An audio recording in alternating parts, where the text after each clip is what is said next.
I love animals and I love casual geographic videos. So let's get to this reaction. Before we get to the video, I will say I am feeling under the weather. So if I sound a little crazy, I know why. But it's casual geographic. Why school never taught you about the Fossa or Fossa? I have no clue what animal this is. I ain't gonna lie. But let's find out what it is. Investing, taxes, and a ferocious hidden. Oh my gosh. 3 things school ain't teach you enough about. And unfortunately, this isn't a finance What was channel. that? Of course, we're talking about the final boss of Focas. Those are the weasel, one could say measle of Madagascar. on the PBS Kids And with that, there's 2 types of people. Those that have never perceived this rough draft cat, and those that never would have if Jada's will would have rocked Chris and left him with Fresh Prince before they did 2 movies. Wait, and what? that might be because putting the Fossa on a lesson plan would mean explaining to a room full of children that concealed poop shoot is their actual name. Cryptoprocta ferox is their scientific tag. What is that? Ferox means fierce or ferocious, and Cryptoprocta refers to the Fossa's anus being hidden from the public. Ferocious anus? Fossas use scent glands to mark their territory, and these glands are found in the anal pouch, and this anal pouch is like a modesty garment for their brown balloon knot. That modesty got rewarded with the scientists immortalizing the big bad of Madagascar by its forbidden Fruit Loop. At least they're not alone. They could always start a support group with a platypus. What? The name almost becomes purposefully provocative when you realize there is one whole, no pun intended, genus named Fossa. This Fossa genus has 1 living member, and it's not the Fossa, cause screw them, that's why. It's actually the, to be fair, closely related Malagasy civet. What is that too? A dope-ass scientific name like Fossa fossana went to the civet, but the actual Fossa got stuck with missing butt muzzle. That's not the last or worst way they get screwed by their own anatomy. I think you know what's coming. You gotta fight the creator of that name. Maybe the name refers to how much of a pain in the prostate figuring out what this beta-tested big cat actually was. That's a big cat? Fossa was first described in 1833, like where they were put in the vivarid family. Not a vivid ferret, although I wouldn't blame you, but a family that has the pee smells like buttered popcorn binturong.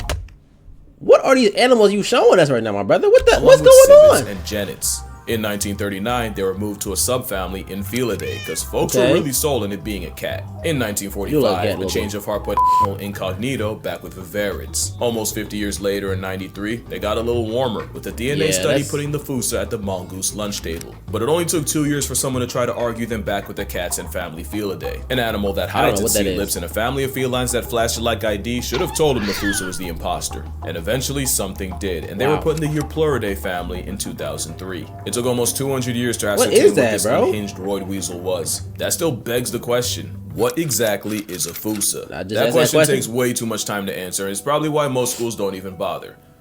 So obviously I'm going to try to do it in a minute with no teaching degree. So, with Order Carnivora, there's basically 2 teams, Team Cat and Team Dog. Team Dog, Caniformia, is basically all the animals you think are dogs. Wait, a fox is a... What? I thought the fox was on the cat side. I ain't gonna lie. And you got your pinnipeds, the raccoon family, your bears, and the weasel family, aka the animals that think they're bears. Team Cat feliform are, well, cats, hyenas, and the mongooses. The Fossa is on the feliform side, and their family Eupluridae is full of animals you've never seen before. If you can name this, you're either lying or you're better than me. The Fossa family shares a common ancestor with the mongoose mafia Herpestidae, and both of them are distant cousins with the hyena family. So even though I'm pretty sure I called it a weasel twice, they're actually on opposite sides. In fact, when you think about it, mongooses are the weasels of cats, and weasels are the mongooses of dogs. Eupluridae has other Madagascar predators you've never heard of because King Julian didn't scream their name loud enough. They include 6 types of bonceras, like this ring-tailed right here, and also mongoose members like the brown-tailed and the broad-striped. But like I said, the closest living relative of the Fossa is the Malagasy civet that snatched its chain and took his name. But best believe the Fossa gets the last word. So what is a Fossa? The Fossa is an overgrown steroid mongoose civet understudy built like a time-shrunk cougar with the same cursed anatomy of a hyena. Nothing about animal casserole is straightforward. Even their name had to be an argument. Anyone who had a childhood like mine would pronounce it the same way I've been doing. But if you follow the Attenborough rule, Sir David would have had you saying Fossa. What if I told you both are technically wrong? Because their name comes from the original Malagasy word, and apparently the correct way to say it is Foosha. Like Foosh, with a performance anxiety at the end. Experts feel free to correct me, but apparently that is the closest to the OG Malagasy pronunciation. It's just that the global game of telephone has Americans saying Fossa, while England pronounces it as Fossa. So if your point of reference is the movie, it's the Fossa. If it's Sir Attenborough or the Wild Thornberrys, it's Fossa. And if you want to feel better than everyone, it's Foosh. Now, another reason the Fossa is blacklisted from the curriculum is not just because, depending on where you are, they can be thousands of miles and oceans away, but the entirety of your pluridae is endangered, and if they're not, they're endangered of being endangered. What does that mean to you? Well, it could mean a lot. You never know what cures nature could be hiding, or where. Scientists once studied the antibodies in llamas in hopes of curing the big cough of 2020, and many believe this moss carpet's fur may contain the key against malaria. But beyond that, losing life over there could hit your pockets here.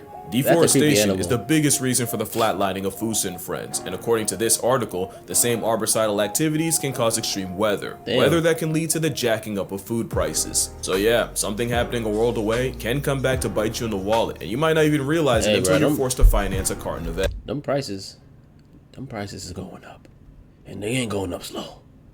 They going up. But anyway, Fossa are a lot. Actually, speaking on their name, we low-key don't even spell it right. The original Malagasy name we got everything wrong about this guy. One S. Apparently colonizers saw that and were having none of it. Also, we don't know exactly where the name comes from. What are these things, man? In languages like Tagalog, Pusha means cat, and in Iban, Fossa might also refer to the Malayan weasel. So I can only guess that something happened where they were like, well, this thing looks like a cat, but it could also pass for a weasel, and we call both Pusha. So the logical name is Fossa, because being a Fossa means being defined by how close you are to being something else, which is actually their origin. Fossa are cats nature tried redrawing strictly from memory, and I'm not even kidding. You ever wonder how they got there in the first place? The aggressive absentness is believed to have spawned from a common ancestor about 20 million years ago, except Madagascar physically divorced from the subcontinent of India 80 million some years ago. How did the Fossa get loose on Madagascar? There's a couple theories, and the predominant one is that their ancestors rafted on floating vegetation, about 250 miles across the Mozambique Channel, a trip that would have lasted a little over a month. Really, the Fossa just proves how much nature cooked with cats. You basically had an oversized meerkat spawn on an island with no big cat apex predator.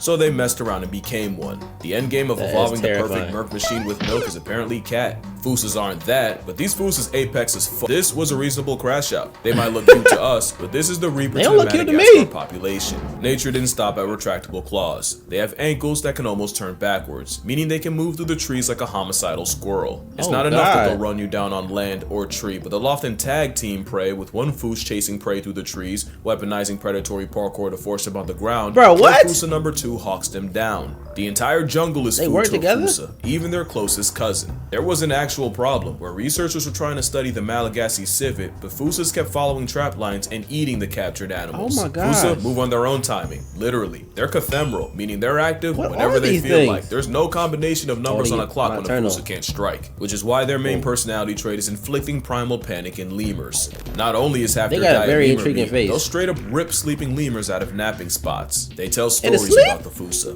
This is their Freddy Cougar. That is one bad motherfucker. She-fucker.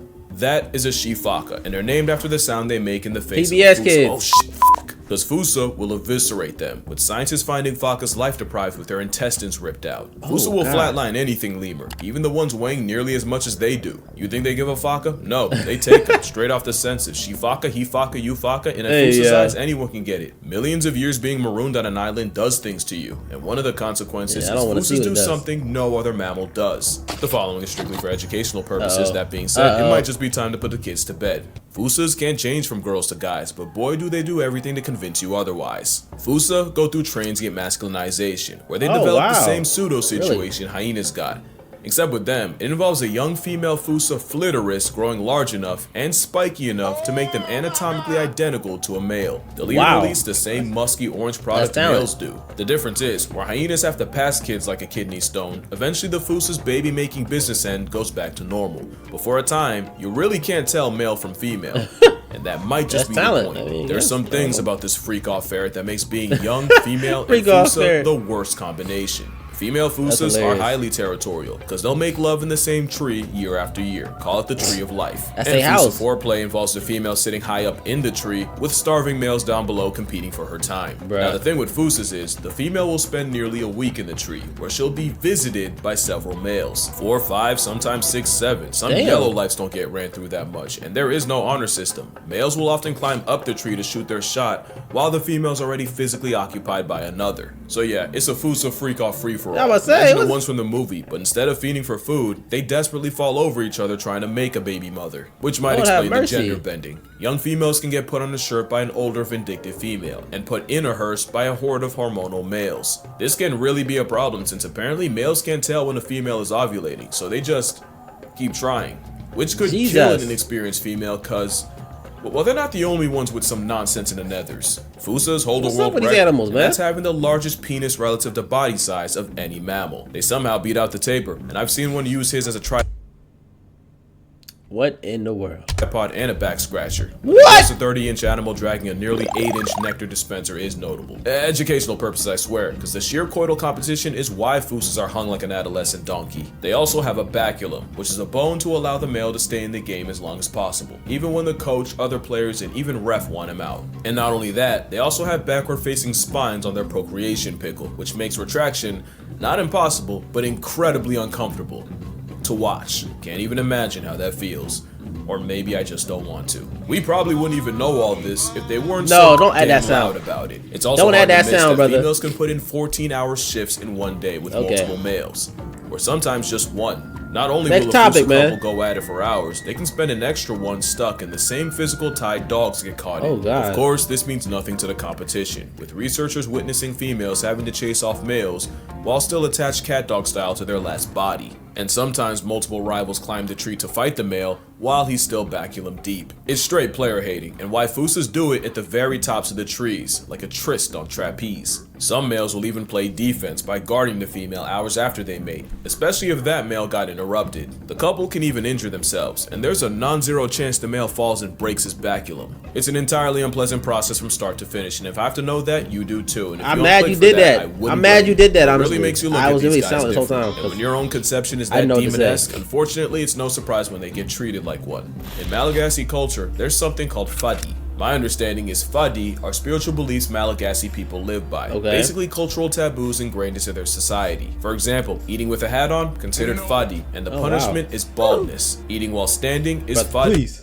Please, Lord have mercy, don't catch me. And the penalty could be famine. There's hundreds of examples of fadi, and one of them actually protects the Fush. It's said that Fossas will feed on the long-expired bodies of ancestors buried in the forest, making it fadi to eat Fossa meat. The Fossa have some other freaky folklore about them, like one that says they crawl out the forest at night to steal babies straight out the cradle. Another legend tells of Fushas licking a sleeping person to put them in an unbreakable trance so they can disembowel them. Another says the Fossa's smell is enough to drop chickens dead on the spot, literally instant death through mustiness. So yeah, lemurs aren't the only things with thumbs that don't think much of the afterpick of an anti-drug PSA for predators. But of course, the Madagascar murder mongoose is almost zero threat to humans. To a lemur, that's a death threat, but to humans, they're just overly ambitious raccoons. Compare that to the absolute number done on the cryptic chocolate Cheerio by man, and it's no matchup. If they're not actively getting screwed over by property development, Fossa get flatlined in retaliation for preying on poultry. Not to mention many will defy fadi, as in up to half of all Malagasy communities, Fossa flesh is regularly eaten. Honestly, Madagascar as a whole is in danger, with over 90% of her forests already gone. And keep in mind, many like the Foss are only found on the Big Red Island, so once they're gone from there, they're gone for good. Better appreciate it while it's still here, and who knows, maybe I'll take a trip down there. No promises though, I've already made too many. But that's for later. For now, drink water, hug your mother, spread the Fossa word, school won't, we will, touch grass, call your father, and I'ma see y'all in the next one. Shout out to Fossas, man. Don't freaking no animals, man. Shout out Geographic. Go study this page as well, man. Y'all do it too. Look at this man. His neck? Look at his neck. I know your neck hurt. Why he just... Oh. Man, breaking his neck. That's a crazy animal, man. I don't need to see that in real life. I'll tell you that right now. Shout out to Geographic, man. Them Fossas are freaky and dirty and stinky and I don't know, bro. That is one of the animals I do not want to come across. You know what I'm saying? But shout out to Geographic because I definitely was not familiar. I see they was in Madagascar. For some reason, they didn't ring a bell. I don't ever remember seeing the actual version of the animal. And the other fun fact he taught us about the animal, we ain't need to know that, brother. We ain't need to know that, you know what I'm saying? We ain't need to know that. But shout out to him again, like I said, man. You know, it really always hitting. You know what I'm saying? Always got the nice animal facts, and I love animals. Again, I'm sorry if I sound really bad. I'm sick. I can't help that. But I still got to post for y'all, so, you know, that's what I do. Hit the like button, that sub button, just on the channel, your boy ZK, and shout out to Fossas.